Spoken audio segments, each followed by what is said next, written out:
Assalamu alaikum students. My name is Arsharuk and I am your physics teacher. This lecture is for class first year from Real Scholars College. Students, you are studying your chapter number 10, thermodynamics, and you are now up to the topic entropy, the last topic of this chapter, 10.13. This is a quite critical concept which was given by Rudolf Clausius in 1856, which quantitatively explains the new law of thermodynamics, second law of thermodynamics. And he says that the entropy of a system is basically a state variable of the system, which tells about the pressure, volume, temperature, and all the thermodynamic states or parameters, quantities of the system. Basically, entropy is a random measure of randomness of a system. For example, in a thermodynamic process, it is represented by S, entropy S से represent की जाती है. In a thermodynamic process, whenever heat is given to the system, its states changes, यानी इसकी हालत बदल जाती है. तो आप उर्दू में यूँ कहेंगे कि हालत किसी भी सिस्टम की मेजर करना, आपके हालत जो है उसकी क्या होती है, स्टेट होती है उसकी, स्टेट वेरिएबल होता है उसका, जिसको हमने नाम दिया है एंट्रोपी का एस. ठीक है, बट हम किसी की क्वांटिटी, किसी भी सिस्टम की हालत नहीं मेजर कर सकते, मतलब एंट्रोपी नहीं मेजर कर सकते. हाँ, लेकिन चेंज इन एंट्रोपी यानी डेल्टा एस ज़रूर मेजर कर सकते हैं जब हम उसको डेल्टा क्यू दें यानी हीट दें. तो यहाँ से देखें कि आपके पास जितनी भी आप हीट देंगे सिस्टम को, उतना ज़्यादा उसकी हालत में चेंज आएगा, यानी उसकी एंट्रोपी में चेंज आएगा. ठीक है, यानी एंट्रोपी में चेंज आने का मतलब है कि पहले क्या हालत थी उसको माइनस करेंगे जो अब हालत है, यानी final entropy minus initial entropy, तो चेंज इन एंट्रोपी आ जाएगा आपके पास. तो आप किसी भी सिस्टम का चेंज इन एंट्रोपी मेजर कर सकते हैं, बट एंट्रोपी नहीं. तो चेंज इन एंट्रोपी जितनी भी हीट दी जाएगी उतना चेंज आएगा, एंट्रोपी में डायरेक्टली प्रोपोर्शनल है. जब इक्वालिटी में चेंज करेंगे तो आपके पास कुछ कांस्टेंट इंट्रोड्यूस होंगे यहाँ पे. तो ये जो आपके पास स्टेट वेरिएबल है एंट्रोपी, ये आपके पास ऐसी प्रॉपर्टी है, एक्सटेंसिव प्रॉपर्टी कहते हैं इसको, यानी जो कि अमाउंट किसी भी के ऊपर डिपेंड करती है, मैस के ऊपर या मोल्स के ऊपर डिपेंड करती है. ठीक है, बट यहाँ पे हमने मोल्स कितने लिए हैं, एन कितने हमने लिए हैं, वन मोल लिए, और टेम्परेचर हमने रखा है कांस्टेंट. ठीक है, यहाँ पे तो डेल्टा एस किसके बराबर आ गया, डेल्टा क्यू बाय टी, और यहाँ पे मोल्स कितने, 1 मोल. इसका यूनिट यहाँ से क्या बनेगा, आपके पास डेल्टा क्यू होता है जाउल्स में, और एन नंबर ऑफ मोल, तो मतलब 1 मोल आपने रखा है तो उसका यूनिट, और केल्विन जो है वो टेम्परेचर का यूनिट. तो यूनिट क्या बन गया यहाँ से, एंट्रोपी का ओवरऑल यूनिट जाउल्स पर केल्विन पर मोल.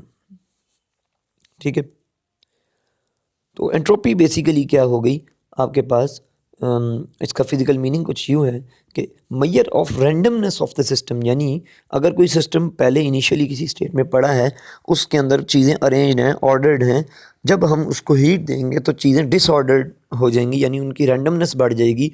सिस्टम पहले रैंडम नहीं था, वो रैंडम हो जाएगा, तो हम कहेंगे उसकी एंट्रोपी बढ़ गई है.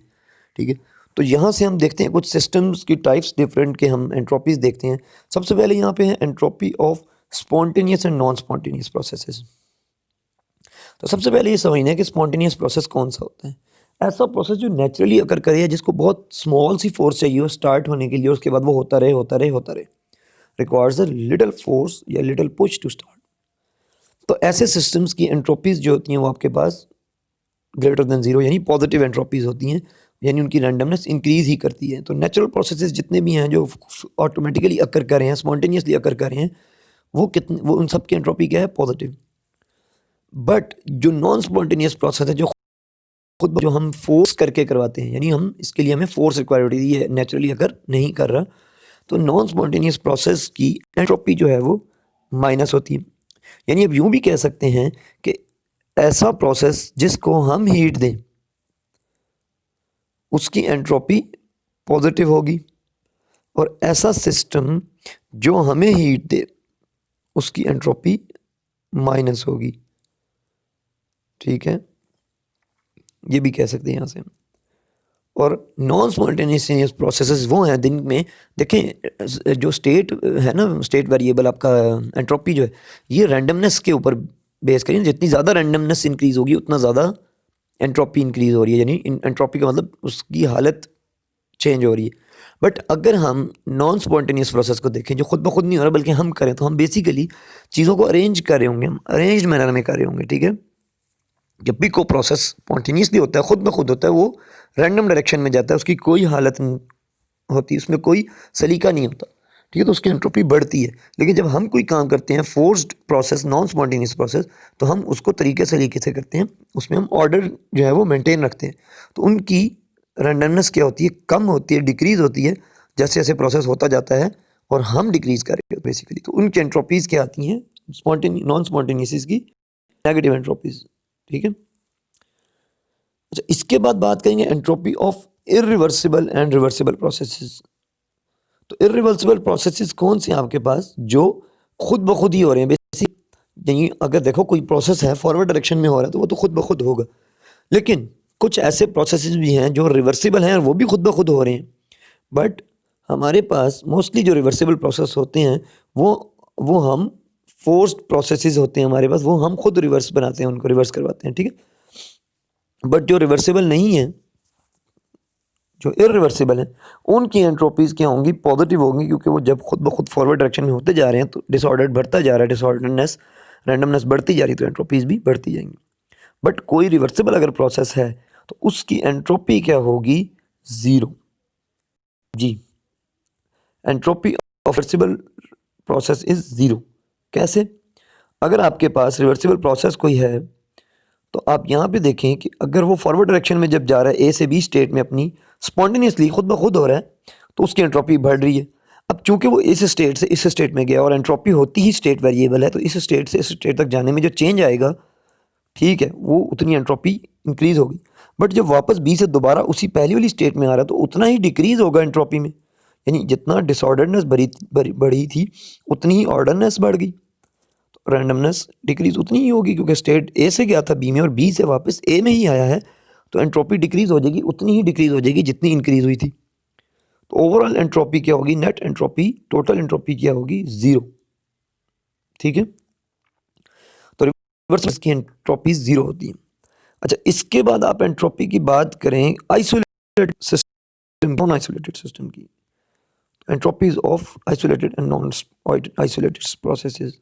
आइसोलेटेड प्रोसेस स्टूडेंट वो होता है जिसमें आपके पास कोई हीट का एक्सचेंज ना हो सराउंडिंग से। तो जब सराउंडिंग से हीट का एक्सचेंज नहीं होगा तो डेल्टा क्यू आपके पास ज़ीरो होगा, यानी कोई हीट हम नहीं दे रहे सिस्टम को, ना सिस्टम बाहर हीट दे रहा है। बट आइसोलेटेड सिस्टम के अंदर जो चेंजेस आएंगे पी, वी और टी में, यानी इंटरनल एनर्जीज में, वो आपके पास विदाउट डेल्टा क्यू आएंगे, लेकिन आएंगे ज़रूर। तो उसकी एंट्रोपी आपने डेल्टा क्यू के रिस्पेक्ट से नहीं देखनी, ठीक है। इंटरनल चेंज आएगा उसमें ज़रूर, तो रैंडमनेस बढ़ेगी ज़रूर, एंट्रोपी कोई ना कोई होगी पॉजिटिव, बट वो चेंज इन हीट की वजह से नहीं होगी। ओके, इसके अलावा नॉन आइसोलेटेड की अगर हम बात करें तो सिस्टम आइसोलेटेड नहीं है, ये कंडक्टिंग वॉल्स हैं इसकी। तो बेसिकली होगा क्या कि हीट एक्सचेंज ज़रूर होगा यहाँ पे, तो डेल्टा क्यू होगा कोई ना कोई, बट टोटल एंट्रोपी जो होगी वो डिपेंड करेगी सिस्टम और सराउंडिंग। ये सराउंडिंग है आपकी और ये सिस्टम, इन दोनों की एंट्रोपीज़ मिला के आपके पास आएंगी। टोटल एंट्रोपी क्या होगी, हमेशा पॉजिटिव ही होगी, टोटल सिस्टम की चेंज होगी, बट उसके अंदर सिस्टम के साथ साथ सराउंडिंग को भी कंसिडर किया जाएगा। तो टोटल एंट्रोपी क्या होगी, इंक्रीज होगी, लेकिन वो एंट्रोपी होगी किसकी, सिस्टम प्लस सराउंडिंग, ठीक है। इसके बाद अब बात करें एंट्रोपी ऑफ यूनिवर्स की। तो यूनिवर्स जो है स्टूडेंट्स आपके पास, ओवरऑल एंट्रोपी पूरे यूनिवर्स की देखी जाए या अर्थ की देख लें आप सिंपली, तो वो एंट्रोपी ग्रेटर देन ज़ीरो होगी। यानी कि एंट्रोपी, आप सोचता है बंदा एक दफ़ा कि एंट्रोपी जो है वो ज़ीरो भी तो हो सकती है, ओवरऑल नेट एंट्रोपी ज़ीरो हो जाए, बट ऐसा नहीं है। यूनिवर्स की ओवरऑल एंट्रोपी क्या है, ग्रेटर देन ज़ीरो है, यानी पॉजिटिव एंट्रोपीज़ है, यानी हालत बिगड़ रही है, हालत चेंज हो रही है, रैंडमनेस बढ़ती जा रही है, बढ़ती जा रही है, बढ़ती जा रही है, ठीक है। तो ये यहाँ पे मतलब आप यूँ नहीं कह सकते कि यहाँ पे एंट्रोपी जो है वो कंजर्व रहती है, नो। कंजर्व नहीं रहती। ठीक है, अच्छा अब आप अपनी बुक से इसको रीड कर लें, थोड़ा सा देख लें स्टेटमेंट्स वगैरह को, वहाँ पे ये लिखी हैं आपके पास। Entropy is measured is defined as the measure of disorder of a system या डिसऑर्डरनेस और रैंडमनेस ऑफ अ सिस्टम। और इसके अलावा भी आप बुक से रीड करें इस टॉपिक को और समझें। अगर कुछ समझ ना आए तो आप पूछ सकते हैं। Thank you very much.